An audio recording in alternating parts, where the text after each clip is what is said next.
17 তারিখে মূলত স্যার দেখতে পান যে তার ফোনের সমস্ত নিয়ন্ত্রণগুলো ওনার কাছে নেই। পরবর্তীতে উনি আমাকে অবহিত করেন।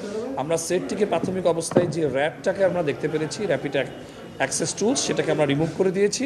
পাশাপাশি ফেসবুক এবং হোয়াটসঅ্যাপটা আমরা যথাযথ কর্তৃপক্ষের কাছে ইমেল করে দিয়েছি এবং তারা সেটা রিসেট লিঙ্কটা স্যারের কাছে পাঠাবে, এই প্রক্রিয়াধীন আছে।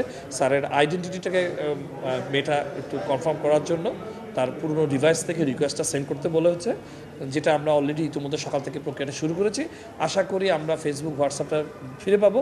পাশাপাশি কারা এই সাইবার দুর্বৃত্তায়ন করেছেন তাদেরকে আমরা শনাক্ত করে আইনে শপথ করতে পারবো বলে আমরা আশা করছি। আমরা আইপি অ্যাড্রেস পেয়েছি, আমরা সেই আইপি অ্যাড্রেসের এগেনস্টে আমরা এটা অবশ্যই এটা ডিজিটাল ফরেন্সিক হবে।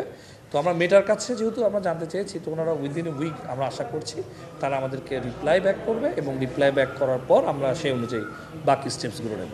ইতিমধ্যে জিডি হয়েছে এবং আমরা ফেসবুকে মেটার কাছ থেকে যখন আমরা আইপি অ্যাড্রেসগুলো পাবো তাদের বিরুদ্ধে মামলা রুজু হবে এবং তাদেরকে শনাক্ত করে যথাযথ ব্যবস্থা নেওয়া হবে। আমাদের ট্রাইব্যুনালের যে তদন্ত সংস্থার অনেকেই নামে বেনামে মিলিটারি পরিচয় দিয়ে, পুলিশ পরিচয় দিয়ে হোয়াটসঅ্যাপ হ্যাকিংয়ের চেষ্টা করা হয়েছে এবং এই জাতীয় বিষয়গুলো কিন্তু আমরা অবহিত হয়েছি, আমরা অবহিত করেছি, জিডিও হয়েছে।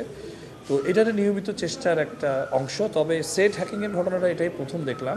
তো এটাকে আমরা হালকাভাবে নিচ্ছি না এবং আমরা সেটে পর্যাপ্ত ফরেন্সিক সাপেক্ষে বাকি ব্যবস্থাগুলো আমরা নেব।